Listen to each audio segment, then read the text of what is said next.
आज 75व्या प्रजासत्ताक दिनाचा देशभरात उत्साह। देश आणि राज्यातील सर्व भागात ध्वजारोहण केलं जाणार। विविध कार्यक्रमांचंही आयोजन। दिल्लीमध्ये सकाळी 10:30 वाजता पंतप्रधानांच्या हस्ते ध्वजारोहण। यावेळी फ्रान्सचे राष्ट्राध्यक्ष इमॅन्युएल मॅक्रॉन प्रमुख पाहुणे म्हणून उपस्थित राहणार। मुंबईच्या शिवाजी पार्कमध्ये ध्वजारोहण संपन्न होणार। प्रजासत्ताक दिनानिमित्त राज्यपाल रमेश बैस आणि मुख्यमंत्री एकनाथ शिंदेंच्या हस्ते ध्वजवंदन होणार।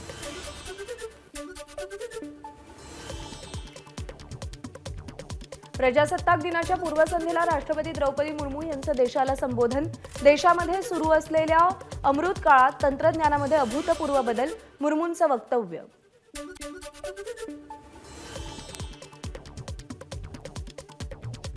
यंदाचा प्रजासत्ताक दिन हा अनेक अर्थांनी राष्ट्राच्या वाटचालीतील एक ऐतिहासिक क्षण म्हणत राष्ट्रपती मुर्मू यांनी राम मंदिर लोकार्पणाचं कौतुक केलं। तसंच महिला विधेयक, G20 शिखर परिषद आणि कर्पूरी ठाकूर यांना भारतरत्न दिल्याबद्दलही आनंद व्यक्त केला। प्रजासत्ताक दिनाच्या पूर्वसंध्येला मुंबईमध्ये तिरंग्याची रोषणाई। मंत्रालय, CSMT स्थानक आणि BACला तिरंग्याची रोषणाई। 75व्या प्रजासत्ताक दिनानिमित्त राजभवन उजळलं। राजभवनातील दरबार हॉल, जलसभागृह यासह विविध वास्तूंवर आकर्षक रोषणाई। प्रजासत्ताक दिनाच्या पूर्वसंध्येला मुंबईतील वांद्रे-वरळी सिलिंगवरती आकर्षक विद्युत रोषणाई। प्रजासत्ताक दिनाच्या पूर्वसंध्येला मुंबई आंतरराष्ट्रीय विमानतळाला तिरंग्याची आकर्षक रोषणाई। तिरंग्याच्या दिव्यांनी विमानतळ उजळलं। प्रजासत्ताक दिनाच्या पार्श्वभूमीवर उजनी धरणाला विद्युत रोषणाई। 16 दरवाजांवर तिरंग्यांचा आकर्षक विद्युत रोषणाईनं परिसर मनोहारी दिसतो। प्रजासत्ताक दिनाच्या पूर्वसंध्येला केंद्र सरकारकडून पद्म पुरस्कारांची घोषणा। 5 जणांना पद्मविभूषण, 17 जणांना पद्मभूषण आणि 110 जणांना पद्मश्री पुरस्कार जाहीर। माजी उपराष्ट्रपती व्यंकय्या नायडू, तेलुगू सुपरस्टार चिरंजीवी यांना पद्मविभूषण, मिथुन चक्रवर्ती, संगीतकार प्यारेलाल आणि राजकारण क्षेत्रातून राम नाईक यांना पद्मभूषण, तर उदय देशपांडे, शंकरबाबा पापळकर यांना पद्मश्री जाहीर। मल्लखांब प्रशिक्षक उदय विश्वनाथ देशपांडे यांना पद्मश्री पुरस्कार जाहीर। उदय देशपांडे हे आंतरराष्ट्रीय मल्लखांब प्रशिक्षक। 50 देशातील 5000हून अधिक लोकांना मल्लखांबाचं प्रशिक्षण त्यांनी दिलं। महाराष्ट्रातील भारतरत्न आणि महाराष्ट्र भूषण प्राप्त मान्यवरांच्या चरित्रावर आधारित कॉफी टेबल बुक बनवणार। राज्य सरकारचा मोठा निर्णय। मुंबईतील ग्रँड रोड भागातील कामाठीपुरा इथं एका हॉटेलला रात्री 2 वाजता आग लागली। अग्निशमन दलाच्या 4 गाड्यांनी आगीवरती नियंत्रण मिळवलं।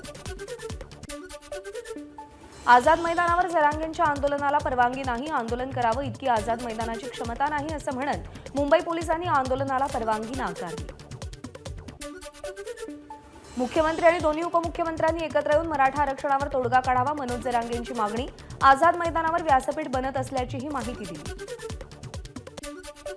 मनोज जरांगे नवी मुंबईच्या बाजार समितीत दाखल। बाजार समितीच्या प्रशासकीय इमारतीमध्ये जरांगेंची राहण्याची सोय।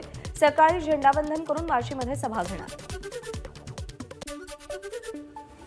मराठा आंदोलक नवी मुंबईच्या APMC मार्केटमध्ये दाखल। आंदोलकांसाठी नवी मुंबईकरांकडून भोजनाची सोय।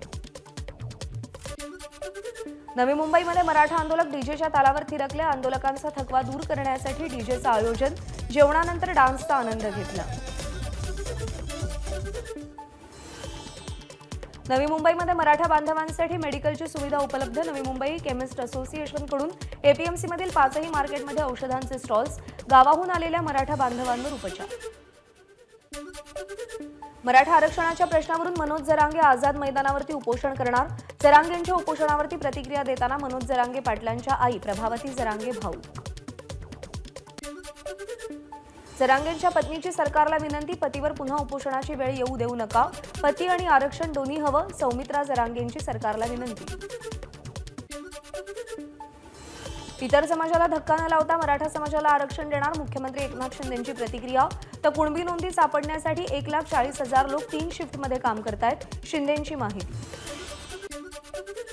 मराठा आंदोलनाला इंदोरीकर महाराजांचा पाठिंबा, पुढचे 3 दिवसांचे कार्यक्रम रद्द।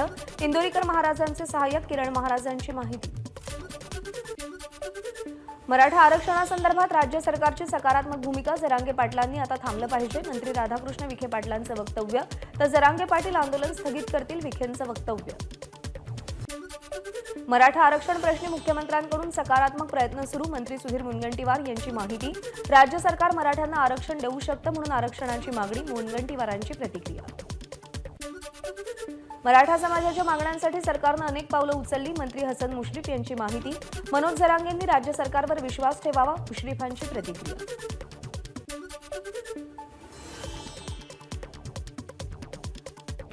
मनोज जरांगेंच्या भोजनामध्ये लूज मोशन्सचं औषध टाकलं जाऊ शकतं, त्यामुळे त्यांनी 4 जणांमध्ये जेवण न करता पंक्तीमध्ये जेवण करावं. वंचितचे अध्यक्ष प्रकाश आंबेडकरांचा जरांगे पाटलांना सल्ला. जरांगेंच्या मराठा आंदोलनापाठोपाठ ओबीसी नेत्यांच्या आंदोलनाला पोलिसांनी परवानगी नाकारली. कायदा सुव्यवस्थेचा प्रश्न पाहता परवानगी नाकारल्याची पत्रात माहिती. राजकारणामध्ये काहीही होऊ शकतं, प्रकाश आंबेडकरांचं वक्तव्य. तर मागणी करणारे पूर्ण जग मागू शकतात. ओबीसीतून मराठा आरक्षण द्या या जरांगे पाटलांच्या मागणीवर आंबेडकरांची प्रतिक्रिया. महाराष्ट्रामध्ये काँग्रेस हायकमांडनं तुम्हाला युती करण्याचे अधिकार दिले आहेत का? प्रकाश आंबेडकरांचा नाना पटोलेंना सवाल. आघाडीमध्ये निर्णय घेण्याचे अधिकार तुम्हाला नाही, आंबेडकरांनी पटोलेंना सुनावलं. जागा वाटपासंदर्भात 30 तारखेला महाविकास आघाडीमध्ये चर्चा होणार. या बैठकीला वंचित आघाडी आपले प्रतिनिधी पाठवणार. विश्वसनीय सूत्रांची माहिती. प्रकाश आंबेडकर आणि राजू शेट्टींसोबत महाविकास आघाडीची चर्चा सुरू. 30 जानेवारीच्या बैठकीला आंबेडकर उपस्थित राहणार. त्यांना औपचारिक निमंत्रण मिळालंय. खासदार संजय राऊत यांचं स्पष्टीकरण. मुंबईमध्ये महाविकास आघाडीची बैठक. सीपीआयकडून महाराष्ट्रामध्ये 2 जागांची मागणी. परभणी आणि शिर्डीतून सीपीआय महाविकास आघाडीतर्फे लढण्यास इच्छुक. काँग्रेसचे 2 मोठे नेते भाजपमध्ये प्रवेश करणार. भाजपचे नेते आशिष देशमुख यांचा गौप्यस्फोट. खासदार सुप्रिया सुळेंच्या कन्या रेवती सुळे विधिमंडळात उपस्थित. आमदार अपात्रता सुनावणीसाठी रेवती सुळेंची विधिमंडळात उपस्थिती. इंडिया आघाडीतील पक्ष एकत्र राहू शकत नाहीत. उपमुख्यमंत्री देवेंद्र फडणवीसांची टीका. काँग्रेससोबत राहिल्यावर आघाडीतील पक्षांचं नुकसान. फडणवीसांचं वक्तव्य. महाविकास आघाडीमध्ये काँग्रेससाठी निर्णय घेण्याचे अधिकार. अशोक चव्हाण. बाळासाहेब थोरात यांना. नाना पटोलेंना इंडिया किंवा महाविकास आघाडीमध्ये निर्णयाचे अधिकार नाहीत. रमेश चिन्नाथला आणि जयंत पाटील यांनी स्पष्ट केलं. भीतीपोटी डॉक्टर उल्हास पाटील यांनी भाजपमध्ये प्रवेश केला. शरद पवार गटाचे नेते एकनाथ खडसेंचं वक्तव्य. जरांगेंच्या आंदोलनाच्या पार्श्वभूमीवर शिंदे गटाचं राष्ट्रीय अधिवेशन पुढे ढकललं. 29-30 जानेवारीला कोल्हापुरात हे अधिवेशन पार पडणार होतं. 1 आणि 2 फेब्रुवारीला उद्धव ठाकरे रायगड दौऱ्यावर. रायगड जिल्ह्यामध्ये एकूण 5 सभा घेणार. चौल, रोहा, म्हसळा, पोलादपूर, माणगाव इथे या सभा होणार. शेतीसाठी वीज पुरवठा करण्यासाठी कोळसाऐवजी सौर ऊर्जेचा वापर वाढवणार. उपमुख्यमंत्री देवेंद्र फडणवीसांची माहिती. यामुळे शेतकऱ्यांचं 3 रुपये प्रति युनिट पैसे वाचणार. विदर्भाच्या संपूर्ण विकासासाठी विदर्भाची जीवनवाहिनी जलमार्ग द विदर्भ सीवे प्रकल्पाबाबत सह्याद्रीवर बैठक. यावेळी जलमार्ग प्रकल्पाचं उपमुख्यमंत्री देवेंद्र फडणवीसांसमोर सादरीकरण. मुंबईतील गेटवे ऑफ इंडियाजवळ आयोजित मुंबई फेस्टिव्हलला उपमुख्यमंत्री देवेंद्र फडणवीसांसह मंत्री मंगलप्रभात लोढा आणि पोलीस आयुक्तांची उपस्थिती. महाराष्ट्र सरकारच्या टुरिझम डिपार्टमेंटकडून फेस्टिव्हलचं आयोजन. मुख्यमंत्री एकनाथ शिंदेंनी उत्तरेश्वर डोंगरावरील देवाचं दर्शन घेतलं. प्रसाद वाटपाला मुख्यमंत्र्यांनी स्वतः सुरुवात केली. मुख्यमंत्री एकनाथ शिंदेंनी दरेगावात जनता दरबार घेतला. यावेळी दरेगावात मुख्यमंत्र्यांनी इलेक्ट्रिक गाडीतून नातवासह फेरफटकाही मारला. जुन्नर मतदारसंघाच्या दौऱ्यावेळी अजित पवारांच्या ताफ्याला काळे झेंडे दाखवले. आरक्षणाच्या मागणीवरून मराठा समाजाची जोरदार घोषणाबाजी. सूरज चव्हाणला 14 दिवसांची न्यायालयीन कोठडी. 7 फेब्रुवारीपर्यंत न्यायालयीन कोठडीमध्ये ठेवण्याचे निर्देश. कोरोना काळातील खिचडी घोटाळ्यामध्ये सूरज चव्हाण आरोपी. अनेक नेत्यांवर ईडीकडून कारवाई. मात्र द्वेषभावनेनं कुणावरही कारवाई नाही. रोहित पवारांच्या ईडी चौकशीवरून मंत्री सुधीर मुनगंटीवार यांची प्रतिक्रिया. तर भाजपच्या नेत्यांवरही कारवाई झाली. मुनगंटीवारांचं वक्तव्य. विरोधी पक्षात असल्यामुळे सरकारकडून छळण्याचा प्रकार सुरू. ईडी कारवाईवरून एकनाथ खडसेंचा आरोप. तर सत्ताधारी पक्षाचे नेते स्वच्छ कसे? खडसेंचा सवाल. वर्ध्यामध्ये 18 फेब्रुवारीला वंचितचे अध्यक्ष प्रकाश आंबेडकरांची सभा होणार. वंचित बहुजन आघाडीची पत्रकार परिषदेतून माहिती. महाराष्ट्रामध्ये महिला काँग्रेसला मजबूत करण्यासाठी 3 दिवस बैठका घेणार. काँग्रेस नेत्या अलका लांबा यांची माहिती. अन्यायाविरोधात लढण्यासाठी भारत न्याय यात्रा सुरू. अलका लांबा यांची प्रतिक्रिया. आधारभूत धान खरेदी केंद्रावर धान विक्री केलेल्या शेतकऱ्यांना बोनसचा लाभ मिळणार. मंत्री धर्मराव बाबा अत्राम यांची माहिती.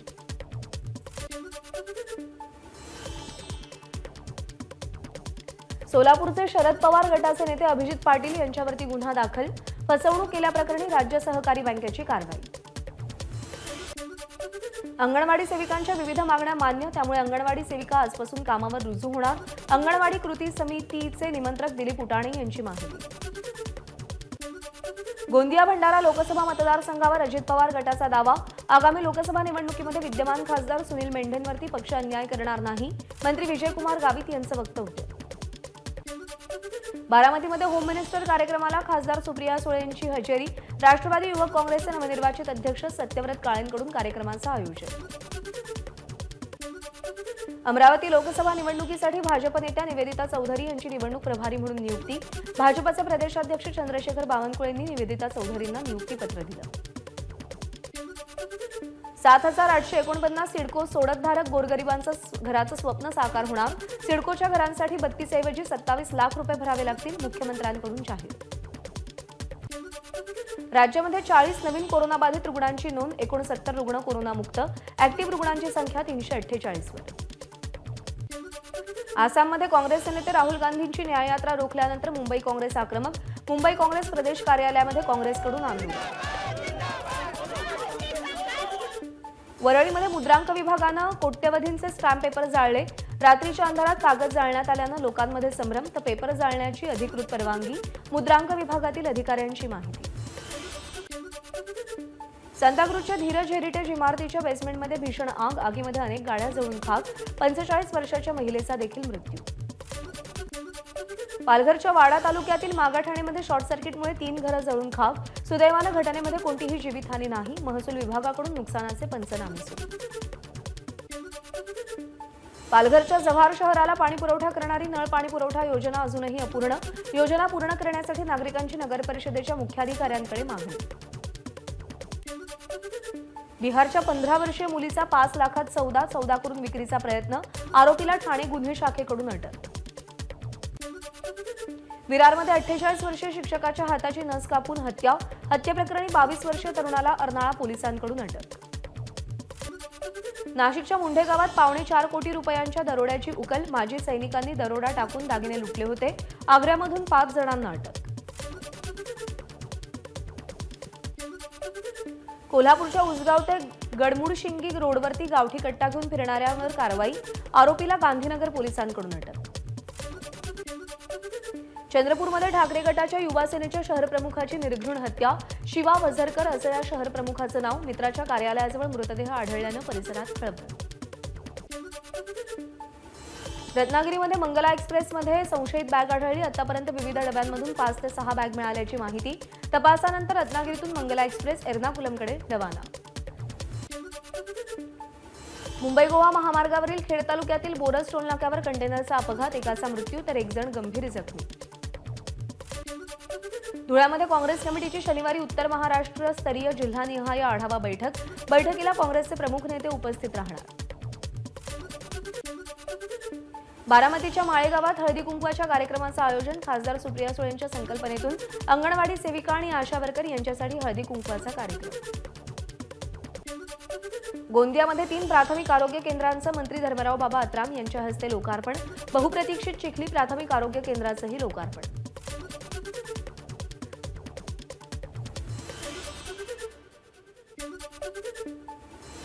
रत्नागिरीच्या राजापूर पोलीस ठाण्यात बिबट्याचा मुक्त संचार. पोलीस कर्मचाऱ्यांमध्ये भीतीचं वातावरण. बिबट्यानं पोलीस ठाण्याच्या वरंड्यातून कुत्र्याला उचलून नेल्याची घटना सीसीटीव्ही कॅमेऱ्यात कैद.